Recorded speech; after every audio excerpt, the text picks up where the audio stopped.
I just wanted to jump in here and leave a quick word with you. It's been a while. I haven't been online with our love and relationship series. We're revamping, we're repackaging, and hanging there because it's gonna come soon. I've been praying and enjoying this beautiful time out. Learning, unlearning, and getting ready for the next level. And all day yesterday and today, something has come to me constantly to share with you guys a word about bitterness. So, bitterness is usually the anger or disappointment at something done to us, injustice, something we perceive as an injustice that was meted out, that was done to us, right?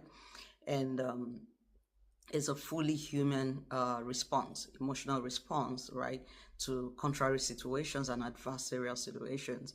But what I was thinking, according to the Bible, was that the Bible says we should be careful about the root of bitterness. So, what bitterness does is to keep you in the past. I just got that yesterday. I'm like, wow, it does keep you in the past. It might be 10, 15, 12, hopefully not months, years, days, it doesn't matter. The period, the extension, the life that you give to a situation in which you're holding someone in bitterness or holding yourself in bitterness is how long you are in the past, right? So let's just do a time travel to the past. People transport or teleport themselves to the future, but a bitter person has made themselves stagnant at the point of bitterness or at the point of that disappointment or anger against the person or against the situation. And so that's very bad because at the end of the day, a bitter person continues to rehash an unpleasant situation rather than dealing with it and letting it go. They keep it inside. So I just want to quickly bring you three particular things that you need to know about bitterness, which will include, of course, how you deal with bitterness. Now you know what bitterness is. It's usually when someone or something is done to you that you perceive as an injustice. It might also be you doing it to yourself. Maybe you failed an exam. Maybe you you lost an opportunity. And then every time you think about it, you're bitter, you're hating on yourself. I always tell people that sometimes we win, other times we learn. I got that statement from someone, I forgot now, but that's true. I think it's John Maxwell. Sometimes we win, other times we learn. So life is a continuum of learning, and unlearning, unlearning and unlearning.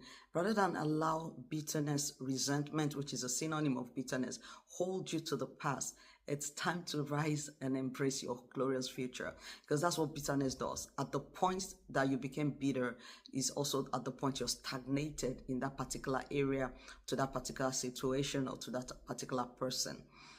So the first thing is acknowledge it. I've seen many people try their best to act like they are not bitter when it's obvious that they are, right? So you need to acknowledge that, yes, this thing did happen to me.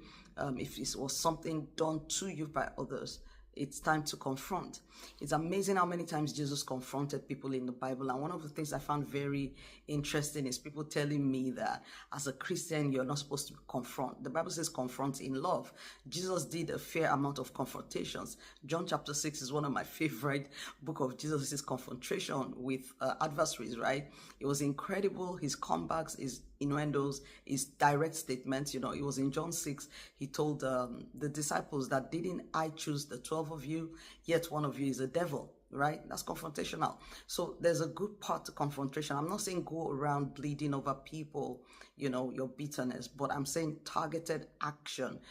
Take targeted action. If you need counseling, please don't hesitate to contact me.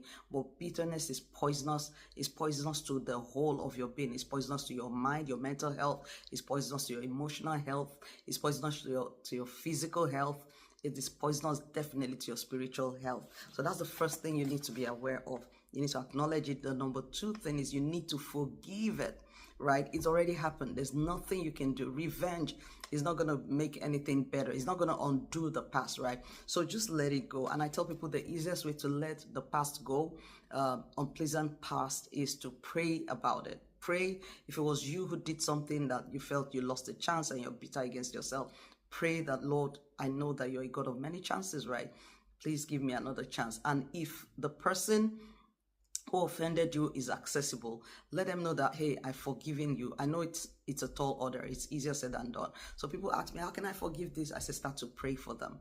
It's very hard for you to pray for someone, and maintain a negative attitude towards them, right? Get it? And the last one is just move on. Move on. Stop being stagnated. Stop allowing stagnation. Confront the person if you can. In love, of course. I'm not saying go bleed all over them. So don't go confront until you're very sure that your heart is right and in a place of not wanting vengeance or lash out with your tongue, right? The first one, again, is acknowledge bitterness.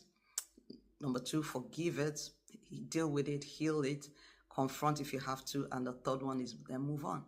Just let it go so that you can grow. Love you, family. It's been a while. I was very happy that I had this word to bring to you. I look forward to coming back again live ASAP as soon